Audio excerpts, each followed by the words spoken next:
నమస్తే welcome to YoYo TV. Mega అభిమానులందరి అన్నయ్య స్టార్లకే స్టార్ మెగాస్టార్ను పద్మవిభూషణ్ అవార్డు వరించింది. మెగాస్టార్కు పద్మవిభూషణ్ అవార్డు ఇస్తున్నట్లు ప్రకటించింది కేంద్ర ప్రభుత్వం. ప్రతి ఏడాది రిపబ్లిక్ డేకు ఒక రోజు ముందు అంటే జనవరి 25న పద్మ అవార్డులను ప్రకటిస్తూ ఉంటారు.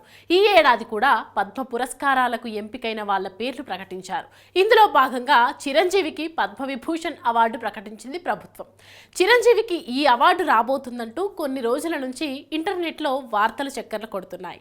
కానీ ఎక్కడా అధికారిక ప్రకటన రాలేదు. దీంతో ఈ విషయంలో కాస్త డైలమా ఏర్పడింది. ఇప్పుడు ప్రభుత్వం స్వయంగా చిరంజీవి పేరు ప్రకటించడంతో మెగా ఫ్యాన్స్ ఫుల్ జోష్లో ఉన్నారు. తెలుగు సినీ ఇండస్ట్రీలో ఎన్టీఆర్, ఏఎన్ఆర్, కృష్ణ, శోభన్ బాబు లాంటి హీరోల తర్వాత స్వయం కృషితో ఎదిగిన ఏకైక నటుడు చిరంజీవి. ఆయనతో పాటు ఎంతో మంది స్టార్స్ అదే సమయంలో సినిమాల్లో ఎంట్రీ ఇచ్చిన తనకంటూ ఒక ప్రత్యేక ఇమేజ్ను సొంతం చేసుకున్నాడు చిరంజీవి. ఆకాశమంతటి ఇమేజ్తో మెగా స్టార్గా ప్రజల గుండెల్లో నిలిచిపోయాడు. తన సెకండ్ ఇన్నింగ్స్లో కూడా నేటి తరం హీరోలకు పోటీ ఇచ్చాడంటే మెగాస్టార్ రేంజ్ ఏంటో అర్థం చేసుకోవచ్చు. ఎంత ఎదిగినా ఒదిగి ఉండటం అనే మాటకు పర్ఫెక్ట్ ఎగ్జాంపుల్ చిరంజీవి. ఇంత స్టార్డమ్ ఉన్నా ఎప్పటికీ సినిమాల విషయంలో ఆయన చూపించే డెడికేషన్ ఇవాళ ఆయనకు ఈ అవార్డును తెచ్చిపెట్టింది. 150కి పైగా సినిమాలు తీసిన చిరంజీవి తన జీవిత ప్రస్థానంలో ఎన్నో అవార్డులను అందుకున్నారు. 1982లో శుభలేఖ అనే సినిమాకు మొదటి ఫిల్మ్ఫేర్ అవార్డును అందుకున్నారు. 1983లో వచ్చిన ఖైదీ సినిమా నార్మల్ స్టార్గా ఉన్న చిరంజీవిని మెగా స్టార్ని చేసింది.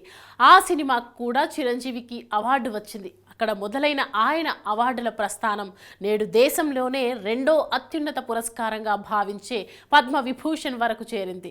40 ఏళ్లకు పైబడ్డ నట ప్రస్థానంలో 3 సార్లు ఆంధ్రప్రదేశ్ ప్రభుత్వ నంది పురస్కారాలు, రఘుపతి వెంకయ్య బహుమతి, 9 ఫిల్మ్ఫేర్ సౌత్ అవార్డులు గెలుచుకున్నాడు. 2006లో చిరంజీవికి చలనచిత్ర రంగంలో చేసిన సేవలకు గాను పద్మభూషణ్ అవార్డు లభించింది. అదే సంవత్సరం ఆంధ్ర విశ్వవిద్యాలయం చిరంజీవికి గౌరవ డాక్టరేట్ కూడా ఇచ్చింది. కానీ ఈ అవార్డులు, రివార్డులన్నీ ఆయనకున్న అభిమాన బలం ముందు పెద్దగా కనిపించవు. ఇండియా వైడ్గా మెగాస్టార్కు 3000కు పైగా అభిమాన సంఘాలున్నాయని ఒక అంచనా. అంతటి అభిమాన బలం ఉంది కాబట్టే ఇప్పటికీ ఆయన మెగాస్టార్గా కొనసాగుతున్నారు. ఒక సామాన్యుడిగా సినీ ఇండస్ట్రీలో ఎంట్రీ ఇచ్చి అంచెలంచెలుగా పద్మవిభూషణ్ వరకు ఎదిగిన మెగాస్టార్ తన జీవితంలో ఇంకా ఎన్నో ఉన్నత శిఖరాలు అధిరోహించాలని ఆశిస్తూ యోయో టీవీ తరపున కంగ్రాచులేషన్స్ మెగాస్టార్.